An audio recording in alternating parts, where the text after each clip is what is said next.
शुरू करते हैं हम। तो आगे चल रहा है हमारा समाधि तंत्र, जिसमें गाथा नंबर 20 पर चर्चा चल रही थी। उसमें कल हमने किया था जो, यानी आत्मा का स्वरूप बताया था कि मैं कौन हूं, उसको थोड़ा डिफाइन किया इसमें। जो ऐसा आत्मा जो अर्थात शुद्ध आत्म स्वरूप है। नहीं, आत्मा को, आत्मा कौन है? वो जो शुद्ध आत्म स्वरूप है, वो क्या करता है? अग्राह्य को, जो ग्रहण करने योग्य नहीं है, जो ग्रहण कर ही नहीं जा सकती, अर्थात कर्मोदय के निमित्त से होते क्रोध आदि रूप को ग्रहण नहीं करता। ये कर्मोदय के निमित्त से है, अर्थात ग्रहण नहीं करने का अर्थ क्या है? अर्थात उनको आत्म स्वरूप बने स्वीकार नहीं करता, अपने स्वभाव के रूप से विभाव में हो रहा है, व्यवहार में, लेकिन निश्चय में वो स्वीकार नहीं कर रहा उसको। और ग्रहण किए हुए अनंत ज्ञान आदि स्वरूप को छोड़ता ही नहीं है। जो उसका गुण है, उसके अपने अनंत गुण है, उनको वो छोड़ता नहीं, अर्थात कभी भी उनका परित्याग नहीं करता। ऐसे स्वरूप वाला शुद्ध आत्म स्वरूप क्या करता है? अब ऐसा ना तो वो ग्रहण कर रहा है ना छोड़ रहा है। ये एक शक्ति है, त्यागोपादान शून्य शक्ति, वो है।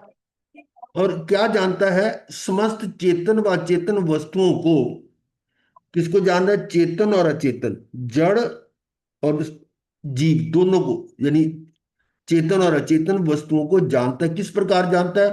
सर्वथा, हर तरह से। कैसे? द्रव्य गुण पर्याय सब तरह से वो जानता है।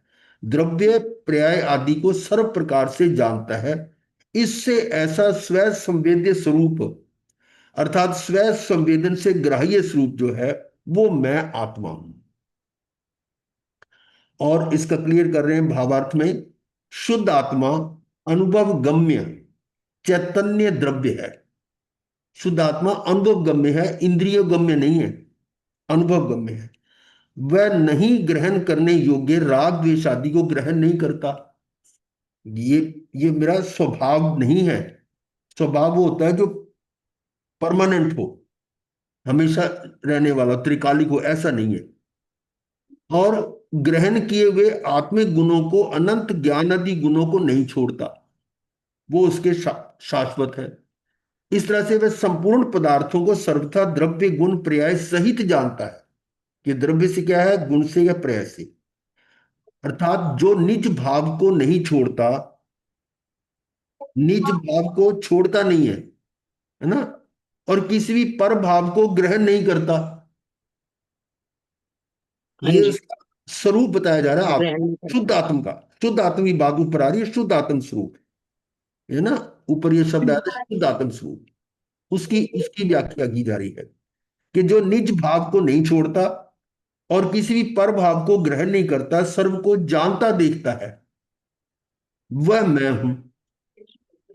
सर्व को जानता देखता है, इसका मतलब सर्वज्ञत्व हो गया। सर्वज्ञ भी शक्ति है एक, सर्वज्ञत्व। ऐसा ज्ञानी चिंतन करता है। इसको और विशेष स्पष्टीकरण किया जा रहा है।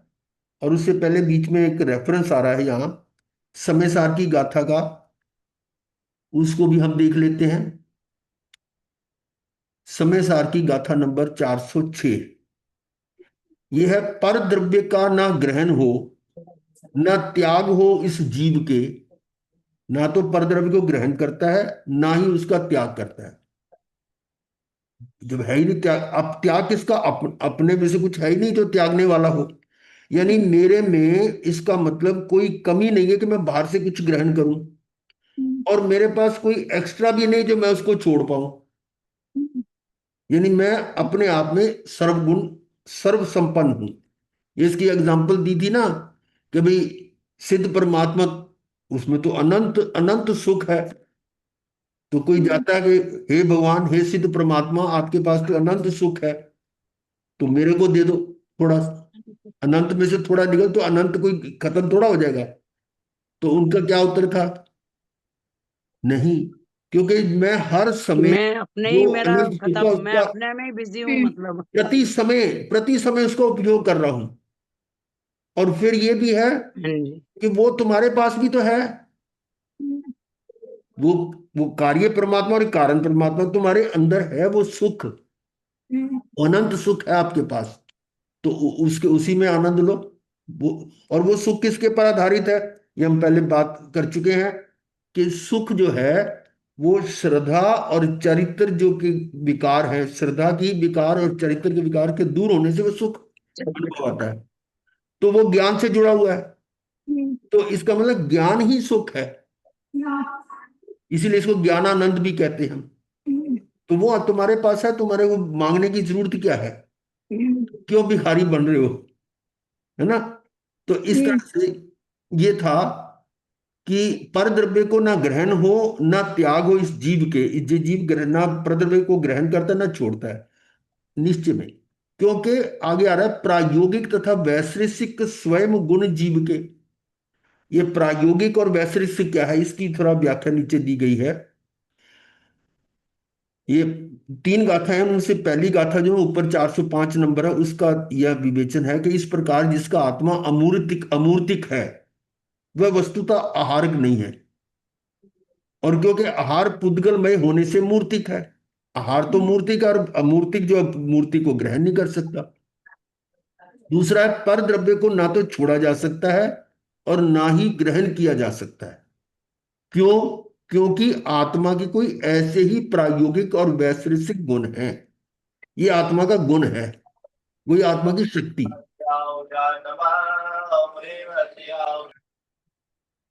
इसलिए विशुद्ध आत्मा जीव और अजीव परद्रव्यों से कुछ भी ग्रहण नहीं करते और ना छोड़ते ही हैं। शुद्ध आत्मा जीव और अजीव पर द्रव्यों से कुछ भी ग्रहण नहीं करते और ना छोड़ते हैं, शुद्ध आत्मा के लिए।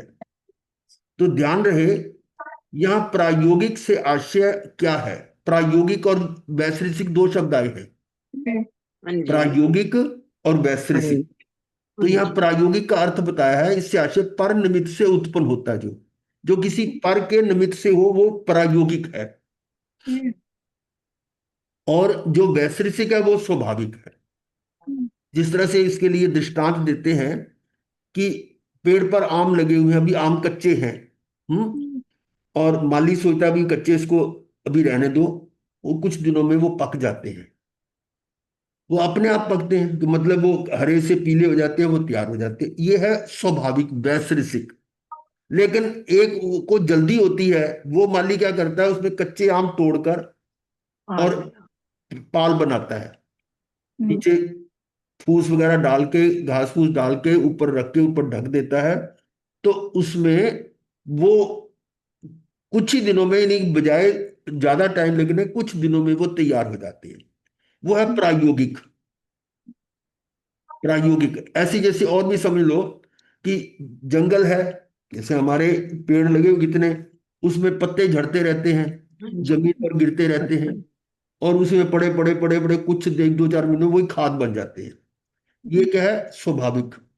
और यदि इन्हीं को सबको इकट्ठा कर ली जाए, वो घास को सारी इकट्ठी करके और किसी खड्डे में दबा दी जाए और ऊपर मिट्टी ढक दी जाए, वो खाद जल्दी बन जाती है। वो हो प्रायोगिक, मतलब पर के निमित्त से जो कार्य हो रहा है वो प्रायोगिक है, और जो स्वाभाविक हो रहा है उसको वैश्विक कहते हैं।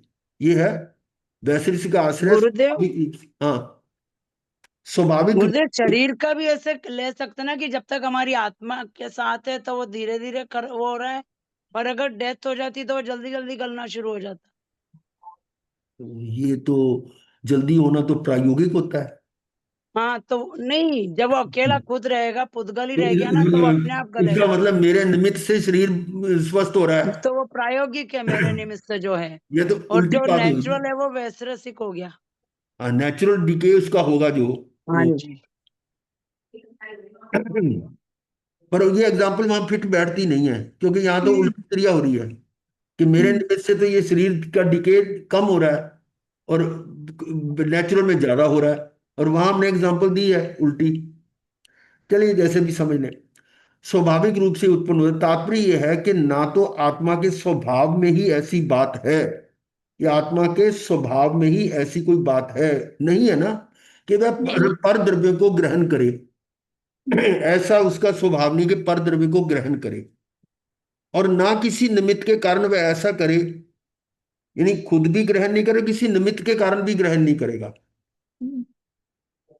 ऐसी कोई विवशता है कि वो ग्रहण नहीं करता स्वभाव रूप से, या निश्चय की बात हो रही है। अतः आत्मा पर द्रव्य को ग्रहण करे या छोड़े, ऐसी कोई बात ही नहीं बनती। ऐसा कुछ नहीं कि पर द्रव्य को ग्रहण करे और छोड़े। उन उक्त गाथाओं का अर्थ आत्म ख्याति में इस तरह संक्षेप में किया, हमने पहले किया हुआ उसमें समय सार में। तो वही है ये कि ज्ञान पर द्रव्य को किंचित मात्र भी ना तो ग्रहण करता है ना छोड़ता ही, या ज्ञान का मतलब आत्मा ही ले लो। क्योंकि प्रायोगिक और वैश्विक से गुण की सामर्थ्य से ज्ञान के द्वारा पर द्रव्य का ग्रहण तथा त्याग अशक्य है। यानी ये आत्मा पर द्रव्य को ना तो ग्रहण कर सकती है ना त्याग कर सकती है। ज्ञान अर्थात आत्म द्रव्य का, ज्ञान अर्थात आत्म द्रव्य, आगे ना, जी। का कर्म नो कर्म रूप पर द्रव्य आहार नहीं है। आहार का मतलब जो ग्रहण किया जाता है, क्योंकि वह भौतिक पुद्गल द्रव्य है, इसलिए ज्ञान अनाहारक, आहारक नहीं है, यानी अनाहार। इसलिए ऐसी आशंका भी नहीं करनी चाहिए कि ज्ञान यानी आत्मा के देह होगी। और आगे बताया गया है, यद्यपि आचार्य जयसिंह तात्पर्य वृत्ति में इन गाथाओं का अर्थ आत्म ख्याति के समान ही करते हैं, तथापि प्रायोगिक और वैश्विक का अर्थ स्पष्ट करते हुए लिखते हैं कि प्रायोगिक कर्म संयोग जनित, यानी ये कर्म के संयोग से पैदा होते हैं प्रायोगिक। और वैश्रिक स्वभावतः, यानी जो कर्म के संयोग से उत्पन्न हो प्रायोगिक है, और जो स्वभाव से वो वैश्रिक है। तो इस संपूर्ण कथन का सारांश ये है कि अमूर्तिक आत्मा पुद्गलमयी मूर्तिक आहार ग्रहण नहीं कर सकता, क्योंकि पर द्रव्य को ग्रहण करने का ना तो आत्मा का स्वभाव ही है, और ना पर निमित्त के संयोग से ऐसा करने का आत्मा का स्वभाव है। ये दोनों तरह से प्रायोगिक और वैश्विक, ये दो शब्द इसमें आए जिसको डिफाइन किया गया यहाँ। अब देखिए यहाँ,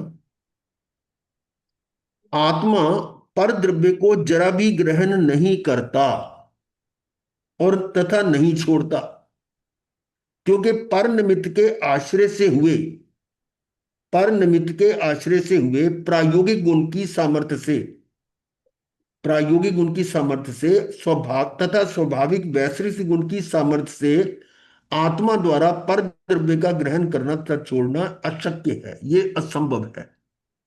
यानी इसमें ये गुण से भी, ये पारनिमित्त से के आश्रय से भी वो ग्रहण नहीं कर सकता, और किसी स्वाभाविक तरह से भी ग्रहण नहीं कर सकता, ये उसका गुण है। तो आत्मा के परद्रव्य का ग्रहण त्याग करना तो व्यवहार में कथन मात्रा है, ये देखिए आप यहाँ क्लियर हो रहा है। व्यवहार में हम कहते हैं कि कर्म मैंने मेरे साथ चिपट के मेरे साथ लग गई, या मेरा कार्बन बन गया, वो लगा, वो वो व्यवहार से कहा जा रहा है। निश्चय में तो ना मैं ग्रहण कर सकता हूं, किसी भी तरीके प्रायोगिक हो या वैसे को मैं ग्रहण कर ही नहीं सकता, ना छोड़ सकता हूं। तो ये जो ग्रहण और त्याग है ना, यानी ग्रहण करना और त्यागना, ये कहना तो व्यवहार नय का कथन है। निश्चय ने, निश्चय में यानी परमार्थ से तो वह पर द्रव्य का ग्रहण त्याग कर सकता ही नहीं। जब जब जीव आत्म स्वरूप में लीन होता है, अब देखिए, जब जीव आत्म स्वरूप में लीन होता है तब राग आदि विकार स्वयं छूट जाता है, उसे छोड़ना नहीं पड़ता, क्योंकि मैंने ग्रहण ही नहीं किया, तो छोड़ना ना ग्रहण थोड़े कर में कैसे। सकता हूं। तो यहां अब फिर प्रश्न आ सकता है कि वो फिर वो छोड़ता तो है ना विकारों को, छोड़ता नहीं, छूट जाते हैं। और इसलिए हम कई बार कहते हैं कि व्यवहार को छोड़ना नहीं है, व्यवहार छूट जाता है। जब आप निश्चय पे आते हो तो व्यवहार स्वतः छूट जाता है, और उससे पहले छोड़ने की कोई प्रेरणा भी नहीं दी जाती कि इसको छोड़ो। जब तक निश्चय तक नहीं पहुंचते तो व्यवहार को छोड़ना नहीं है। बिल्कुल क्लियर है। कई बार ये कहते हैं ना कि ये जो समय सारा ये जो है ना, ये तो व्यवहार को छुड़ाते हैं, व्यवहार को तो बिल्कुल ही काट देते हैं, ऐसा नहीं है। समय सार में ही लिखा हुआ कि व्यवहार को छोड़ना नहीं है, क्योंकि व्यवहार के बिना निश्चय नहीं पकड़ में आएगा। जी। अभी हम व्यवहार ही तो कर रहे हैं ना, निश्चय समय नहीं आएगा। और व्यवहार करते हुए लक्ष्य आपका निश्चय का होना चाहिए। और जब निश्चय प्राप्त हो जाए तो वे स्वतः छूटता है, छोड़ना नहीं पड़ता। वही बात यहाँ आ रही है कि ये राग आदि विकार जो व्यवहार में हम कह रहे थे इससे साथ लगे हुए हैं, अब वो स्वयं छूट जाता है, स्वयं छूट जाता है, उसे छोड़ना नहीं पड़ता, और आत्मिक गुण स्वयं प्रकट होते हैं। प्रकट होते हैं इसका मतलब अंदर तो थे, प्रकट हो गए। तो जब आत्म स्वरूप संपूर्ण रूप से प्रकट होता है, आत्म स्वरूप संपूर्ण रूप से प्रकट होता है, तब आत्मा के ज्ञान गुण की पर्याय भी केवल ज्ञान रूप से प्रकट होती है। जितना जितना अंश ये आत्म स्वरूप का प्रकट हो रहा है, उतना उतने वो ज्ञान प्रकट हो रहा है। भूमिका अनुसार, जैसे कि चौथा गुण स्थान में पांचवा, छठा, सातवां, आठवां ऐसे बढ़ते जाएंगे, तो उसी हिसाब से उसकी मतलब विकास होता जा रहा है। और जब वो कंप्लीट हो जाता है तो वो केवल ज्ञान है। यानी ये हो गया, वो क्या कहते हैं उसको, संवर्ग, संयम, संवर, और फिर जी, पूर्णता, संवर्ग वही और मोक्ष हो गया। हो गया। तो इस केवल ज्ञान की ऐसी अनंत महिमा है कि वह अनंत द्रव्यों के अनंत गुणों को, अनंत द्रव्यों के अनंत गुणों को और उनकी त्रिकालवर्ती, त्रिकाल भूत, वर्तमान और भविष्य, तीनों, तीनों कालों की विकारी अविकारी, विकारी भी और अविकारी अनंत पर्यायों को संपूर्ण रूप से एक ही समय में सर्वथा प्रत्यक्ष जानता है। यह है सर्वदर्शित्व शक्ति। सर्व सर्व सर्वज्ञत्व भी है ना, सर्वदर्शित्व भी है। सभी ये कितनी शक्तियां हैं, शक्तियों का ही इसमें सारा आ रहा है वर्णन। तो ये उसके अंदर विशेषता है, महिमा है आत्मा की। फिर पढ़ रहा हूं इसको, जब आत्म स्वरूप संपूर्ण रूप से प्रकट होता है, तब आत्मा के ज्ञान गुण की पर्याय भी केवल ज्ञान रूप से प्रकट होती है। और इस केवल ज्ञान की ऐसी अनंत महिमा है कि वह अनंत द्रव्यों के अनंत गुणों को और उनकी त्रिकालवर्ती विकारी अविकारी अनंत पर्यायों को संपूर्ण रूप से एक ही समय में सर्वथा प्रत्यक्ष जानता है। देखिए, ज्ञान पर पदार्थों को जानता है, ज्ञान को हो या आत्मा को, एक ही बात है। ज्ञान पर पदार्थों को जानता है, ऐसा कहना भी व्यवहार नहीं का कथन है। थोड़ा इसमें पॉइंट को ध्यान से समझना क्या कह रहे हैं। हाँ जी। ज्ञान पर पदार्थों को जानता है, ऐसा कहना भी व्यवहार नहीं। इसका मतलब पर पदार्थों को नहीं जान रहा क्या? नहीं, वो तो स्वयं को जान रहा है। स्वयं को ही जान, हाँ, वास्तव में स्वयं तो आत्मा को अपने को जानते हुए समस्त समस्त पर पदार्थ ज्ञात हो जाते हैं। ज्ञात हो जाता है। जान तो देखो ना, जो प्रतिबिंब बन रहा है दर्पण के अंदर, दर्पण के अंदर ही बन रहा है ना, ऐसी मेरे जी, ज्ञान में ये गे का वो जो प्रतिबिंब है उसको हम कहते हैं ज्ञानाकार होकर वो मेरे ज्ञान को झलक रहा है। तो है तो मैं ज्ञान ही है ना। अपना ही मैं ज्ञान। अपने ही ज्ञान को अपने ही ज्ञान द्वारा जान रहा हूं, और उसमें वो मेरे जानने में आ रहे हैं, वो जो झलकन आ रही है। यानी वास्तव में तो आत्मा को अपने को जानते हुए समस्त पर पदार्थ ज्ञात हो जाते हैं, है ना। जे एगम जाने थे सब हम जाने, है ना। एक गाथा आती है कि जो एक को जाने सबको जान लेता है। वो यह है कि आत्मा को जानने से सारा कुछ जाना गया ना। बहुत ज्यादा क्लियर हो रहा है यहाँ पर। वैसे तो गाथा हमने कई बार पढ़ी और कई बार उसकी व्याख्या की, पर अब जो यहाँ आ रही उसी गाथा की, जो एगम जाने, जो आत्मा को जान रहा है, वो सबको सबको जान जान, रहा है। सबको। बहुत क्लियर हुई है हाँ, ना। बिल्कुल क्लियर है जी। वास- वास्तव में तो आत्मा को अपने को जानते हुए स्पष्ट पर पदार्थ ज्ञात, ऐसी व्याख्या हमारे आगमों में नहीं है। मतलब जो व्याख्याकारों ने की, ये व्याख्या नहीं आई उसमें। बहुत अद्भुत मार्मिक है। तो आत्मा को, इन्हें अपने को जानते समस्त पर पदार्थ ज्ञात हो जाते, ऐसी ज्ञान की निर्मलता स्वच्छता है। ये स्वच्छता गुरुदेव ये पूज्य पाद जी अपने गुरुदेव नहीं है क्या? वो दिगंबर है वो? नहीं, पहले तो हमारे ही थे, जब हम श्वेतांबर अच्छा तो जी। बाद में बने हैं। नहीं, अरे, अपन बोले ना अपने ग्रंथों में नहीं आए, तो ये भी तो अपना ही ग्रंथ है। अपने ग्रंथों में मतलब जो हमारे आगम है ना, अच्छा जी, ब्रह्म आगम जो अच्छा है, जी, उनमें नहीं ऐसी व्याख्या। ठीक है जी। बाकी तो जब हम स्थानकवासी नहीं थे, दिगंबर ही थे पहले, हाँ जी, तो सारे तो उन्हीं की मान्यता थी। हाँ जी। ये तो बाद में परिवर्तन हुआ ना, जो जो शाखाएं बनी हाँ हैं वो जी। बनती गई। जो जो जिस जिसको जैसा लगा, कोई कोई उसको तात्विक दृष्टि में ज्यादा चला गया, कोई व्यवहार में ज्यादा चला गया। हाँ जी। हाँ जी। ये अंतर आ रहा है। यहाँ ज्यादातर अब व्यवहार में ज्यादा चल रहे हैं। अभी कल बात नहीं हो रही थी इसकी, नेहा की मम्मी से, वो थी, उन्होंने वो तो कथा सुना रहे हैं, वो सुना रहे हैं। अच्छा, हाँ एक्चुअली जी। क्या है कि मेरे को बैठना मुश्किल हो रहा था, हाँ, टाइम बहुत हो गया था। नहीं काट रहे ना, मेरे को प्रेशर बन रहा था। तो हाँ। वो इसलिए मैं फटाफट भाग गया उधर। तो ये मतलब जो है ना कि हम तो व्यवहार में बड़े प्रसन्न हो रहे हैं। और कल जो गाथा पड़ी थी, ये तो पागलपन है। अब इसका कोई प्रश्न सीधा पूछे कि क्या वो गलत है, तो हम इसको क्या कहेंगे? व्यवहार में तो ठीक है, पर निश्चय जी में जी। गलत है। अब जो बिल्कुल। व्यवहार निश्चय का अर्थ ही नहीं समझेगा, उसको तो समझ आ नहीं सकता ना। अब इतनी गहराई में जाओगे तब समझ में आएगा।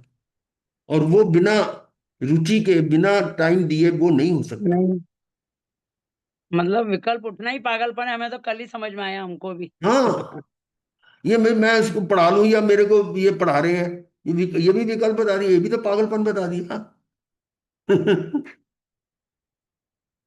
इसलिए कोई किसी को कुछ नहीं कर सकता, कोई किसी को समझा नहीं सकता। समझने से समझता है। ये तो अपने को समझाओ, अपने को समझाते हैं दूसरा भी समझ ले, वो ठीक है, क्योंकि ये तो हमारे आगमों में आया हुआ है कि वाचना जो है ना, ये स्वादे का एक अंग है। वाचना, स्वादे के 5 अंग है ना: वाचना, पृछना, पर्यटना, अनुप्रेक्षा और धर्म कथा। हम्म। तो इसमें धर्म का। वाचना जो है ना, उसमें क्लियर है कि वाचना करने देने वाला और वाचना लेने वाला दोनों का बराबर का स्वाध्याय हो रहा है। ये नहीं कि मैं पढ़ा रहा हूं तो मैं कुछ मेरा एक्स्ट्रा, दोनों का हो रहा है। स्वाध्याय दोनों का हो रहा है, पर थोड़ा अंतर ये है कि जो वाचना देने वाला है, वो कंसंट्रेशन ज्यादा होती है उसकी, क्योंकि वो सोचता है कि कोई पॉइंट रह ना जाए। और जो सुनने वाला है वो कहीं ना कहीं इधर उधर उसका ध्यान भटक सकता है। उस दृष्टि से वाचना देने वाले की ज्यादा स्वाध्याय हो रहा है, उसकी निर्जरा ज्यादा हो रही है लेने वाले की। परंतु वैसे बता के दोनों का स्वाध्याय हो रहा है, दोनों का हो रहा है, अकेले का नहीं हो रहा। वाचना देने से पहले मार्शा वो उनको एक बार रिवाइज भी करना पड़ता है ना, डबल हो जाता है उनका। वो तो बात ठीक है, पहले खुद समझेगा दूसरे को समझा पाएगा ना। बात तो यही है। अब ये इसके लिए मेरे को जो रेफरेंस होते हैं वो लिंक भी ढूंढने पड़ते हैं, फिर वो उनको भी थोड़ा देखना पड़ता है, तो वो हो जाता है उस हिसाब से। मतलब जितना जितना टाइम यहाँ लगाते हैं उससे डबल टाइम लगाना पड़ता है। तो हमारे लिए तो बहुत बढ़िया है कि इधर उधर की भी कथा में टाइम नहीं जाता हमारा। कोई आता जाता तब भी मैं अपना मस्त रहता हूँ। मैं ज्यादातर मिलता नहीं किसी से, अपनी कोठरी में अंदर ही। चलो। तो ये था कि ऐसी ज्ञान की निर्मलता, स्वच्छता है, ये महिमा बताइए आत्मा की। तथा वह आत्म स्वरूप स्व संवेद्य है। स्व संवेद्य, जो खुद ही जिसकी संवेदना, यानी खुद ही जिसका अनुभव हो, ऐसा आत्म स्वरूप है। यानी मेरे द्वारा आपको आत्मा का स्वरूप का संवेदन अनुभव नहीं कराया जा सकता। वो अनुभव आपका अपने आप से ही होगा, दूसरा नहीं करा सकता। यानी आत्म स्वरूप स्व संवेद्य है, अपने अनुभव में आएगा, दूसरे के अनुभव में आएगा, मेरा कोई मतलब नहीं उसमें। जब एक हम बिल्कुल इसको अलग से कहते हैं ना कि मैं पर में कुछ कर नहीं सकता और पर मुझ में कुछ नहीं कर सकता, वही सिद्धांत है। अर्थात अपने आत्मा के ही अनुभव में आवे। कौन? अपने आत्मा के ही अनुभव में आए, वैसा है ये आत्मा, ये आत्म स्वरूप। आत्म स्वरूप जो है वो मेरे आत्मा के अनुभव में ही आएगा, दूसरे के अनुभव में नहीं आएगा। क्लियर है ना ये बात? तो गुरु, उनकी वाणी अथवा तीर्थंकर भगवान की दिव्य ध्वनि भी उसका अनुभव करा सके वैसा नहीं है। लो, अब वो लोग ये कहां तक पहुंचा दिया। गुरु, उनकी वाणी अथवा तीर्थंकर भगवान की दिव्य ध्वनि भी उसका अनुभव करा सके वैसा नहीं है। बताओ। हम तो ये भावना भा रहे हैं ना कि अगला जन्म हमारा महावीर में समंदर स्वामी के वहां हो, पर यहां थोड़ा इसको, इस पर चिंतन करो ना। वो अनुभव तो मुझे अंदर होना है, उससे तो किसी और चीज का कोई अर्थ अर्थ ही नहीं है। तो गुरु उनकी वाणी अथवा तीर्थंकर भगवान की दिव्य ध्वनि भी उसका अनुभव करा सके वैसा नहीं है। जीव अनुभव करे तो वह निमित्त मात्र कहलाती है। अनुभव कर रहा है, पर ये चीज जो गुरु वाणी या भगवान की दिव्य ध्वनि निमित्त है, और निमित्त जो है वो आपके उपादान के अनुसार काम करेगा। उस समय आपका उपादान तैयार है तो ग्रहण करेंगे, नहीं है तो नहीं करेंगे। तो वह आत्म स्वरूप स्वानुभव गोचर है, स्व अनुभव गोचर है। जो वो आत्म स्वरूप है जिसकी बात कर रहे हैं, वो मेरे अपने अनुभव में आने वाला है, किसी दूसरे से नहीं। इसलिए कि भी हम किसी को अपना समझ के दूसरे को समझा सके, ऐसा भी नहीं है। उसने खुद समझना है। तो आत्मा स्वयं ही उसे पहचान कर अनुभव कर सकता है। आत्मा स्वयं ही उसे उसे मतलब आत्म स्वरूप को पहचान कर अनुभव कर सकता है। इस प्रकार वास्तव में आत्मा के पर द्रव्य का तथा राग आदि का ग्रहण त्याग नहीं है, वह सर्वज्ञ है और मात्र स्वानुभव गोचर है। इसमें दो तीन शक्तियां आ गई कि आत्मा के पर द्रव्य का तथा राग आदि का ग्रहण त्याग नहीं है, ये त्यागोपादान शून्य शक्ति हो गई। और वह सर्वज्ञ, सर्वज्ञत्व शक्ति आ गई। मात्र स्व अनुभव गोचर है, वो अपने मतलब ज्ञान में आ रहा है वो, ये उसका स्वच्छत्व में आता है इस प्रकार का। तो ऐसे आत्म परिज्ञान से पूर्व मेरी चेष्टा कैसी थी। अब ये इस तरह का ज्ञान होने से पहले मैं क्या सोचता था, तो अभी आता ना दिमाग में। हम पहले तो ऐसा नहीं सोच रहे थे, पहले इसकी परिभाषा ऐसी व्याख्या नहीं आई थी। तो ऐसे ही कह रहे कि ऐसा आत्म परिज्ञान, विशेष ज्ञान जो होने से पूर्व मेरी चेष्टा कैसी थी, वो कहते हैं इस 21वीं गाथा में। करे स्तंभ में पुरुष की भ्रांति यथा अनजान, त्यों भ्रमवश तन आदि में कर लेता निज भान। क्या है? करे स्तंभ में पुरुष की, खंबा है या ठूंठ है अंधेरे में, रात का अंधेरा है और कोई सामने ठूंठ है या खंबा है, उसमें पुरुष की भ्रांति कर रहा है। ये तो कोई भाई खड़ा, कोई आदमी खड़ा है, होता है ना। ठूंठ यानी पेड़, सूखा हुआ पेड़ है, तो दूर से अंधेरे में ऐसा लगता है जैसे कोई आदमी खड़ा है। तो ये क्या है? भ्रांति यथा अनजान, ये अनजाने में उसकी भ्रांति है। ये भ्रांति से वो समझ रहा है ना, वास्तव में तो वो मनुष्य नहीं था, वो क्या था? पेड़ था या ठूंठ था या खंबा था। ये भ्रांति है उसकी। अब उसको जब रोशनी होगी या वो उसको किसी तरह से और से ज्ञान होगा कि भाई हिलजुल रहेगा, कैसे करेगा, तब पता लगेगा भी नहीं नहीं ये तो आदमी नहीं है, तो हो रहा है। जैसे उदाहरण देते रस्सी और सांप की। अंधेरे में रस्सी देखी, ओ तो सांप है, और फिर देखा ये तो चल फिर नहीं रहा, बिल्कुल ऐसा ही है, तो फिर थोड़ा सा और देखा ध्यान से तो वो रस्सी थी। ऐसे ये भ्रांति है। करे स्तंभ में पुरुष की भ्रांति यथा अनजान, त्यों भ्रमवश तन आदि में। इसी प्रकार से तन में, तन शरीर में भ्रमवश कर लेता निज भान के मैं हूं। जैसे ठूंठ को मनुष्य समझ लिया, ऐसे ही शरीर को आत्मा समझ लिया। क्लियर है ना ये लाइन? करे स्तंभ में पुरुष की भ्रांति यथा अनजान, त्यों भ्रमवश तन आदि में कर लेता निज भान कि मैं हूं। यानी वहां पर खंबे को या ठूंठ को पुरुष मान लिया या शरीर को आत्मा मान लिया, दोनों को कंपेयर करिए। अब इसका अन्वयार्थ है, ये ऊपर की जो गाथा थी इसकी,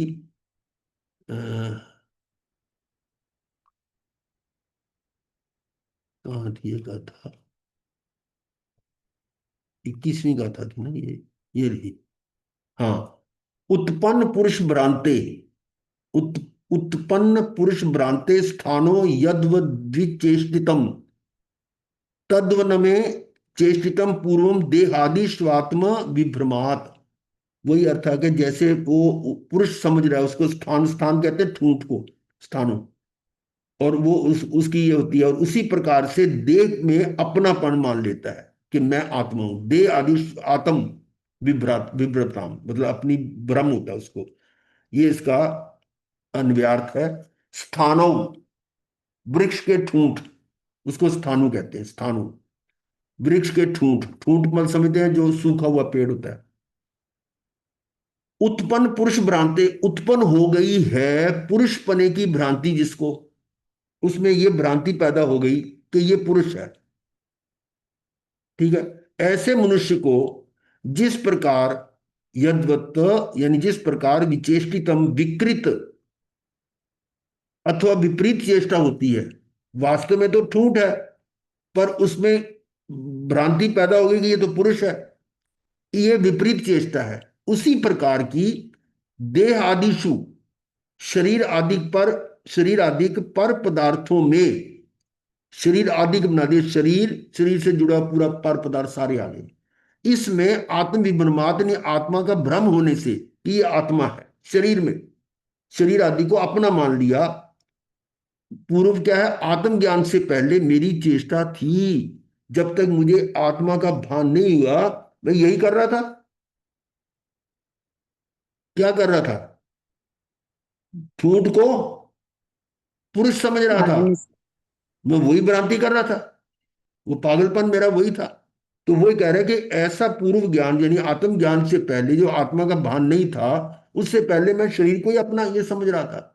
ये इस गाथा का अर्थ है। फिर देखिएगा, वृक्ष के ठूंठ में उत्पन्न हो गई है पुरुष पने की भ्रांति जिसको, ऐसे मनुष्य को जिस प्रकार विकृत अथवा विपरीत चेष्टा होती है, उसी प्रकार शरीर आदि पर पदार्थों में आत्मा का भ्रम होने से, वहां पुरुष का भ्रम हुआ या आत्मा का भ्रम हुआ, वो आत्मज्ञान से पहले मेरी ऐसी चेष्टा थी, मैं ऐसा ही कर रहा था। अपनी भूल को तो समझ आना चाहिए ना, पता लगना चाहिए कि मेरी बीमारी क्या थी।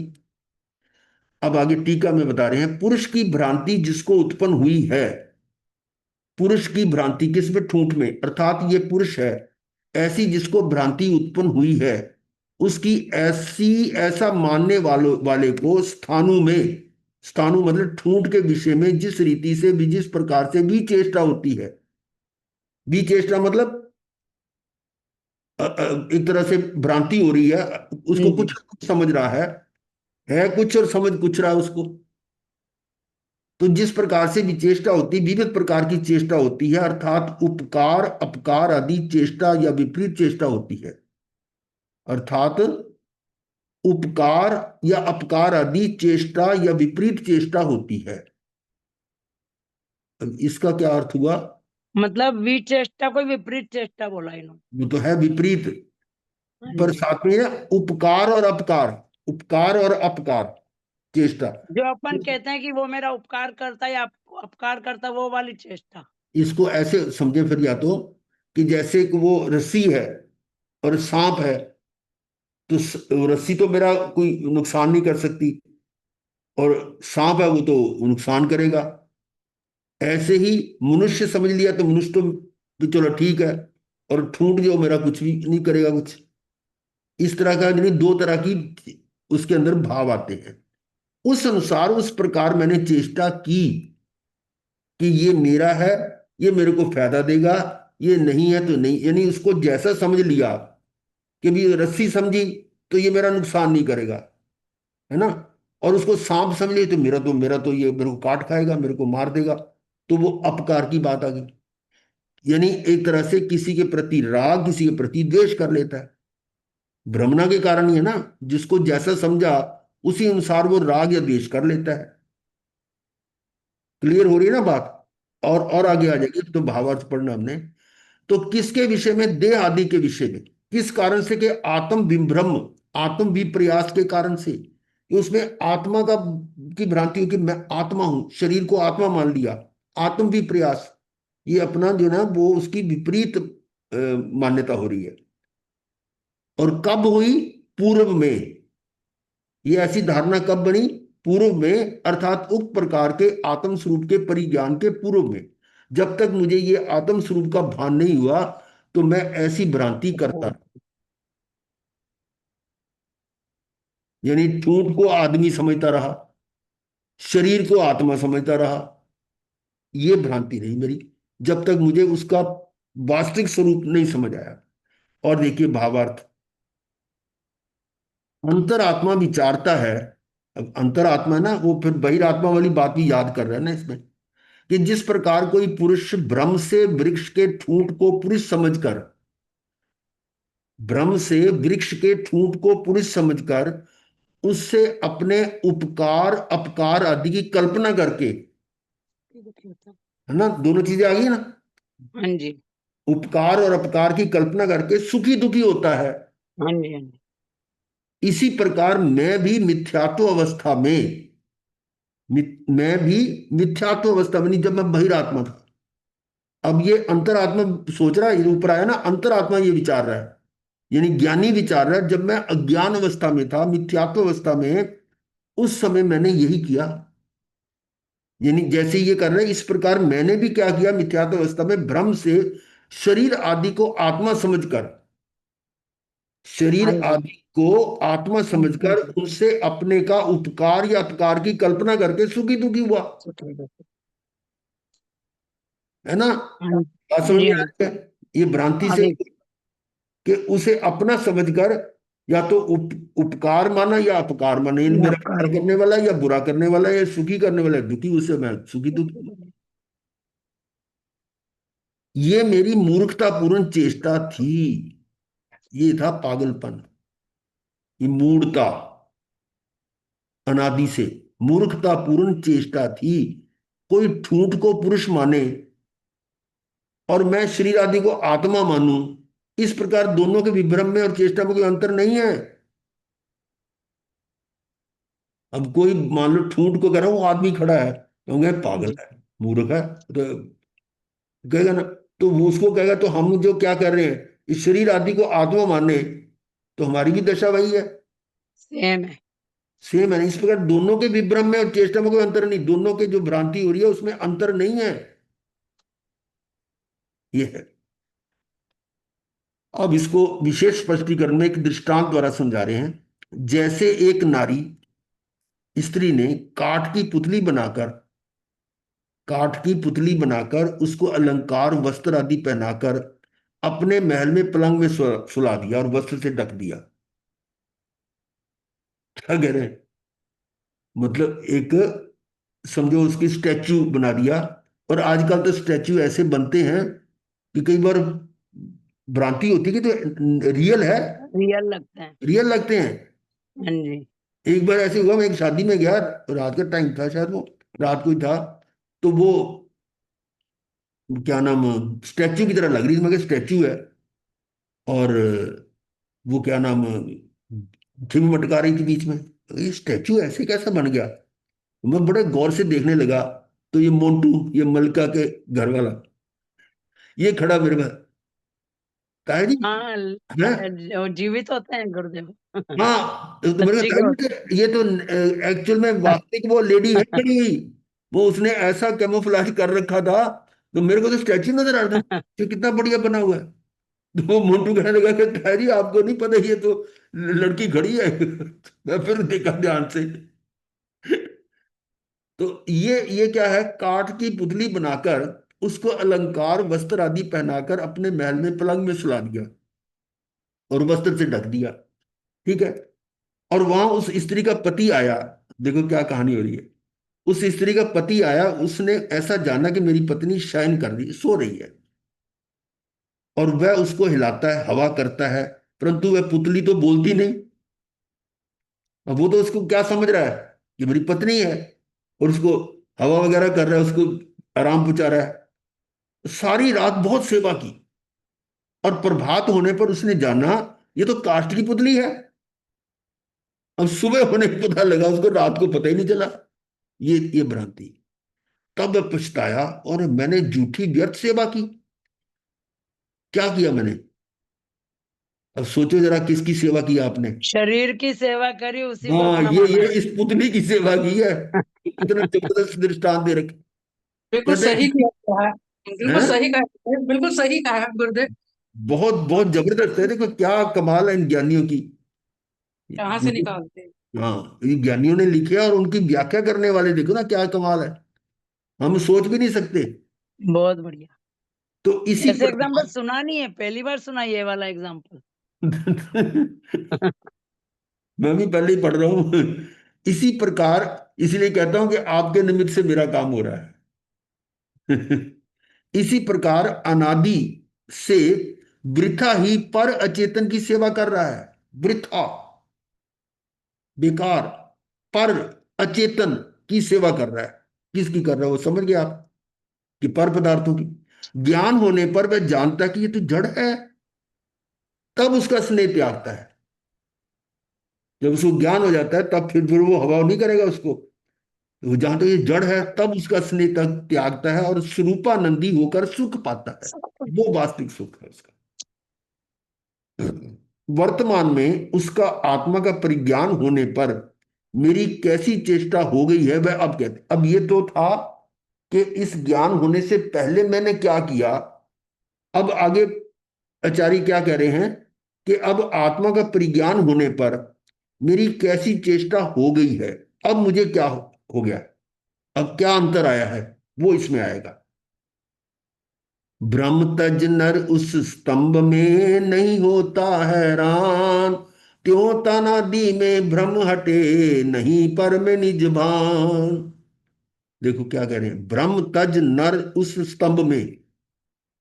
अब उसका उल्टा कर दिया कि वो जो खंबे में पुरुष की भ्रमणा थी उसको क्या किया, तज दिया। ब्रह्म तज नर उस स्तंभ में, उस स्तंभ में नर का जो भ्रांति थी उसको त्याग दिया। उसको उसको यानी उसको मतलब इग्नोर कर दी, ये नहीं है, नर नहीं है। ब्रह्म तज नर उस स्तंभ में नहीं होता हैरान। अब उसको हैरानगी की बात नहीं है, सुखी दुखी नहीं होगा उससे। इसी प्रकार से इन्हें उसको कोई विकल्प नहीं आएंगे किसी प्रकार से कि ये मेरा उपकार करने वाला या अपकार करने वाला, ऐसा नहीं। तो हैरानगी नहीं होगी, भ्रमना नहीं होगी। इसी प्रकार से त्यों तन आदि में भ्रम हटे। अब शरीर में उसकी भ्रमणा हट गई, ये शरीर मैं नहीं हूं। और नहीं पर में निज भान, अब पर में मेरा अपना भान नहीं है, कि जो पर में आत्मपना था वो अब नहीं है। ये डेफिनेशन दी गई है अंतरात्मा की। ब्रह्म तज नर उस स्तंभ में नहीं होता हैरान, त्यों तन आदि में भ्रम हटे नहीं पर में निज भान। पर में मेरा अपनापन खत्म हो गया। तो इसकी ये गाथा थी, यथा सो चेष्टते स्थानो निर्वृत है, निर्वृते पुरुषाग्रहे यथा चेष्टोस्मि देहादो विनिवृत्तात्म विभ्रम। यानी इसका अर्थ क्या बताया यहां, असो मतलब जिसको वृक्ष के ठूंठ में पुरुष का भ्रम हो गया था वह मनुष्य, यानी ऐसा था वो, यथा सो यानी उसका आ रहा है कि जिसको, किसको, जिसको वृक्ष के ठूंठ में पुरुष का भ्रम हो गया था वह मनुष्य। ठूंठ में ये पुरुष है, यानी वो यह मनुष्य किसको है, जिसको इसका भ्रम हुआ, यानी बहिरात्मा वाली बात कह लो, अज्ञानी की कह लो। अज्ञानी को उसमें ठूंठ में पुरुष नजर आ रहा है, ठूंठ में ये पुरुष है। ये ऐसे मिथ्या विनिवेश के नष्ट हो जाने पर, जब ये इसका भ्रम मिट गया कि नहीं नहीं, तो ये क्या कहते हैं, कई बार ऐसा होता भी है कि आदमी किसी को देख कर डर जाता है कि भी ये तो दूसरा आ गया कोई व्यक्ति। जब वो नजदीक में आते, नहीं नहीं ये तो अपने ही है। ऐसा मतलब एक आध बार ऐसे हुआ था, मेरे को ध्यान नहीं आ रहा, ऐसी ऐसी घटना भी हुई थी। वो डर जाता कि ये दूसरे, वो पता नहीं कौन आ गया। जब वो नजदीक आते ये तो अपने ही निकले, अपने ही है, कोई दूसरा नहीं है। तो ये मिथ्या विनिवेश के नष्ट हो जाने पर जिस प्रकार उससे अपने उपकार आदि की कल्पना त्यागने की, उपकार आदि का मतलब उपकार या अपकार, ये मेरा भला करने वाला या बुरा बुरा करने वाला, वो सारी कल्पना खत्म हो गई जब उसकी भ्रांति खत्म होगी। तो ऐसे मिथ्या विनिवेश यानी जो भ्रमणा थी उसके नष्ट हो जाने पर जिस प्रकार उससे अपने उपकार आदि कल्पना त्यागने की चेष्टा करता है कि इससे मेरा कोई भला बुरा अब नहीं सोचेगा वो, उसी प्रकार देह आदो यानी शरीर आदि में विनिवृत्तात्म विभ्रमा यानी आत्मपने के भ्रम से रहित हुआ मैं भी, अब मैं उस भ्रम से हट गया। शरीर आदि में आत्मपना, शरीर आदि में आत्मपने से भ्रम से हट गया, तो मैं भी देह आदि में अपने उपकार आदि की बुद्धि को छोड़ने में प्रवृत्त हुआ हूं। ये देह मेरा कोई उपकार नहीं कर सकती। फिर देखिए इसको, जिसको वृक्ष के ठूंठ में पुरुष का भ्रम हो गया था, अपनी दृष्टांत की बात है, वह मनुष्य ठूंठ में ये पुरुष है। ऐसे मिथ्या विनिवेश के नष्ट हो जाने पर, ठीक है, विशेष उसको अंतर आया ना, जो मिथ्या भ्रमणा थी वो मिट गई, और जिस प्रकार उससे अपने उपकार आदि की कल्पना त्यागने की कि अब इससे कुछ मेरा भला या बुरा वो कुछ नहीं सोचेगा, और ऐसी चेष्टा करते, उसी प्रकार शरीर आदि में आत्मपने के भ्रम से रहित हुआ मैं भी, अब आत्मपने किसका आत्मपने में, शरीर आदि में, देह आदि में अपने उपकार आदि की बुद्धि को छोड़ने में प्रवृत्त हुआ। ये देह मेरा कोई कुछ नहीं कर सकती, मेरा भला बुरा नहीं कर सकती, शरीर से मेरा कुछ नहीं होगा।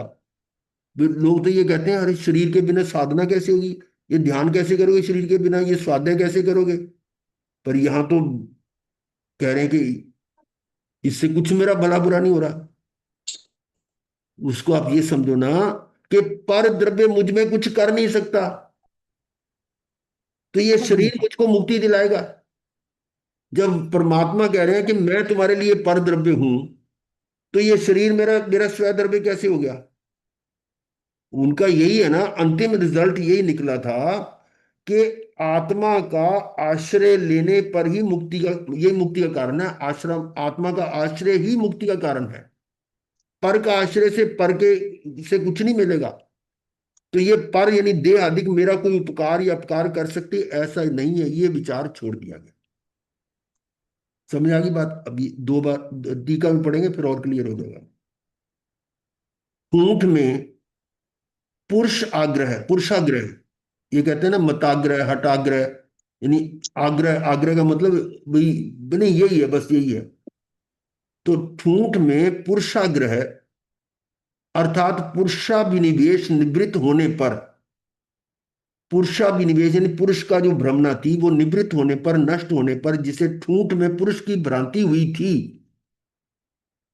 जिसे ठूंठ में पुरुष की भ्रांति हुई थी, वह मनुष्य जिस प्रकार पुरुषाभिनिवेश जनित उपकार अपकार से आदि से प्रवृत्ति का परित्याग करने रूप चेष्टा करता है, परिवर्तता है, इसी प्रकार मैंने चेष्टा की है। अर्थात उस प्रवृत्ति के परित्याग अनुरूप जिसको जैसी चेष्टा होती वैसी चेष्टा वाला मैं भी बन गया हूं। यानी उसको जो भ्रमणा हटने से, जैसे वो पुरुष समझ रहा था, उसकी भ्रांति हटने से अब उसके अंदर कोई भाव नहीं आ रहे, कोई किसी प्रकार के भी ये भला बुरे के कोई या सुखी दुखी वाले नहीं। उसी प्रकार से कह रहा है कि जब मैंने इस पर से अपना परित्याग रूप एक चेष्टा की है तो वैसे ही मैं बन गया। कहा किस विषय में बताया, देह आदि में कैसा हुआ हूं जिसका आत्म विभ्रम विनिवृत्त हुआ है, वैसा अर्थात जिसका आत्म विभ्रम विशेष रूप से निवृत्त हुआ है। यहां शब्द आया था विनिवृत्त, निवृत्त के साथ भी शब्द विशेष हो गया, तो वही विशेष रूप से निवृत्त हुआ है, वैसा हुआ हूं। कहा देह आदि में, देह आदि से मैं अल्लाह का अपने आप, ये भेद विज्ञान है। मात्र इतना कहने से कि मैं शरीर नहीं हूं, मैं आत्मा हूं, मैं आत्मा हूं, मैं आत्मा हूं, शरीर नहीं हूं, वो बात नहीं बनती। इतनी गहराई में जाएंगे तो समझ आएगा। अब इसका भावार्थ समझे। जब मनुष्य ठूंठ को ठूंठ समझता है, तब पहले उसमें पुरुष की कल्पना करके जो उपकार अपकार आदि कल्पना रूप चेष्टा करता था वह बंद हो जाती है। भाई कोई ठूंठ है सामने, तो उसने उसको पुरुष समझ लिया, और भय होता है कि ये पता नहीं कौन है, ये मेरा कोई शुभ चिंतक है या मेरा कोई बैरी है, ये नहीं समझ है ना उसको। तो अब उसमें पुरुष की कल्पना करके वो ऐसे सोच रहा है कि पता नहीं ये मेरा मेरा हित वाला है या मेरा अहित वाला है, मेरा उपकार करने वाला है या मेरा अपकार करने वाला है। ऐसी जो चेष्टा थी, ऐसी जो सोच थी, जब उसने ठूंठ को ठूंठ समझ लिया तो वो भ्रांति खत्म होगी ना। हाँ जी। ये है कि भी अंधेरे में है, पता नहीं ये चोर है या कौन है, डाकू है, कुछ भी है, ऐसा सोच सकता है ना। ये चोर है, मेरे को चुरा लेगा, डाकू है, मेरे को मार देगा। पर जब उसने देख लिया कि ये ठूंठ है, तब उसका वो डर खत्म हो गया। ये चीज है। तो इस तरह से भी मेरा कोई भला बुरा करने वाला, वो चेष्टा उसकी बंद हो जाती है। इसी प्रकार अंतरात्मा को भेद विज्ञान द्वारा, अंतरात्मा मतलब जो ज्ञानी हो गई है, अंतरात्मा को भेद विज्ञान द्वारा शरीर और आत्मा की एकता का भ्रम दूर होने पर, किसका भ्रम दूर हो गया? शरीर और आत्मा का। शरीर और आत्मा की एकता का भ्रम दूर होने पर शरीर आदि में उपकार या अपकार रूप बुद्धि नहीं रहती। पहले उस शरीर को अपना समझ रहा था, तो शरीर से ही सुख दुख का अनुभव कर रहा था। अब उसे पता लग गया कि शरीर तो मैं हूं ही नहीं, मैं तो आत्मा अलग हूं, इससे अलग हूं। तो शरीर में जो कुछ हो रहा है उससे सुख दुख का उसको अनुभव नहीं आएगा। यह है शरीर और आत्मा की एकता का भ्रम दूर होने पर शरीर आदि में उपकार अपकार रूप बुद्धि नहीं रहती और इसलिए उनके प्रति उदासीन रहता है। उदासीन। अब उसको, न्यूट्रल। हाँ, न्यूट्रल हो गया। ठीक है, आगे देखिए विशेष स्पष्टीकरण। ज्ञानी अपने आत्मा को शरीर से भिन्न और अत्यंत पृथक जाति का मानता है। ज्ञानी की बात आ रही है अब वो अज्ञानी के नहीं है। ज्ञानी अपने आत्मा को शरीर से भिन्न और अत्यंत पृथक जाति का मानता है। अत्यंत पृथक, इसका मतलब वो किसी भी दृष्टि से उसके साथ तुलना करी जाए तो वो कोई भी गुण उसका मिलता नहीं है, इसलिए अत्यंत पृथक जाति का मानता। क्यों? क्योंकि ये देखिएगा आप, शरीर रूपी, शरीर क्या है? रूपी, और आत्मा अरूपी। शरीर क्या है? रूपी और आत्मा अरूपी। ये रूपी का क्या अर्थ होता है?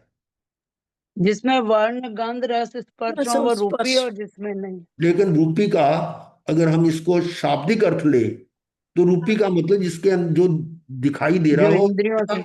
जिसका कोई ना कोई आकार वगैरह हो, वो रूपी कहलाता है। ठीक है, और आत्मा रूपी।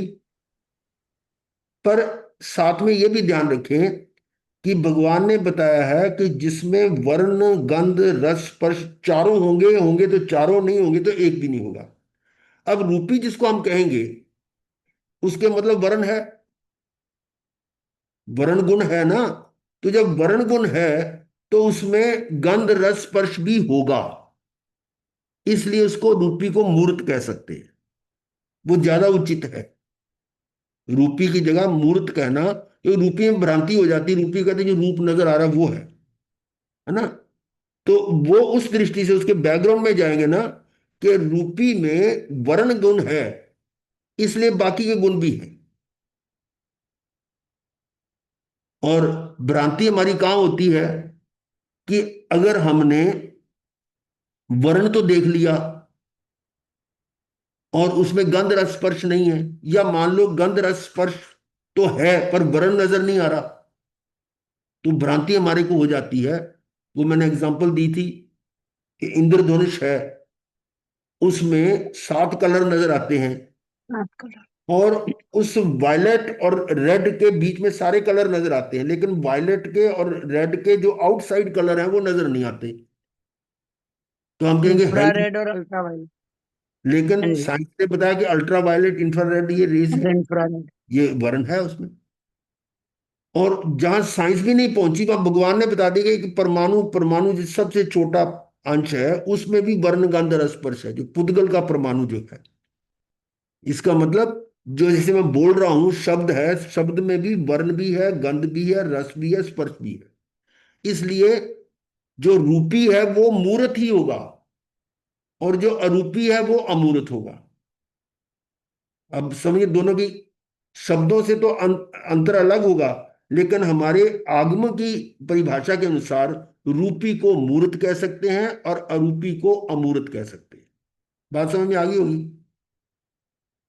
अगर आप भाषा के हिसाब से सुने ना पढ़े हैं, तो रूपी और मूर्त का अर्थ अलग अलग निकलेगा, पर यहां आगम की परिभाषा के अनुसार रूपी मूर्त को कहेंगे और अरूपी अमूर्त को कहेंगे।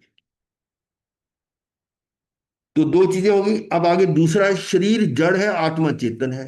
ये डिफरेंसेस बता रहे हैं कि शरीर और आत्मा में कितने तरह के भेद हैं।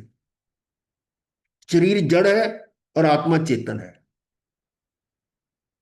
आत्मा में चेतना है, शरीर में चेतना नहीं है, और एक दूसरे में ये बदल भी नहीं सकते। शरीर चेतन नहीं हो सकता और चेतना यानी आत्मा जड़ नहीं हो सकता।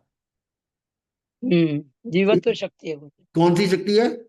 जीवत्व नहीं, वो चित वो क्या कहते हैं, चित्ती शक्ति। चित्ती चित्ती शक्ति। शक्ति चित्ती है। शक्ति, अच्छा। चित्ती चित्ती शक्ति। शक्ति।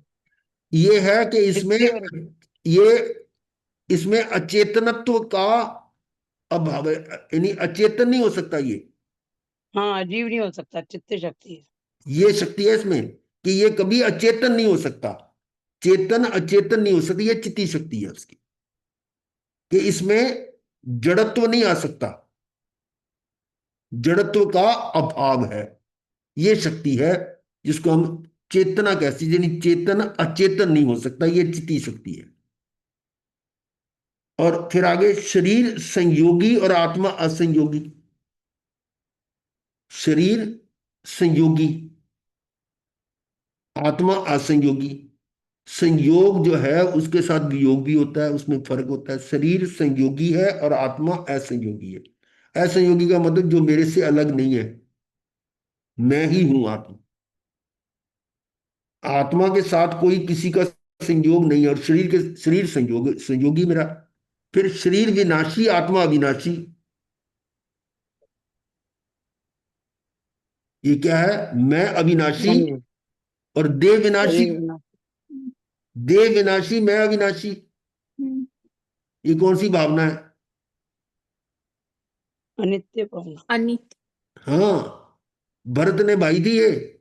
हाँ जी, अनित्य भावना। भरत महाराज ने, जो चक्रवर्ती ने, जब अंगूठी गिर गई थी, अंगूठी गिर गई।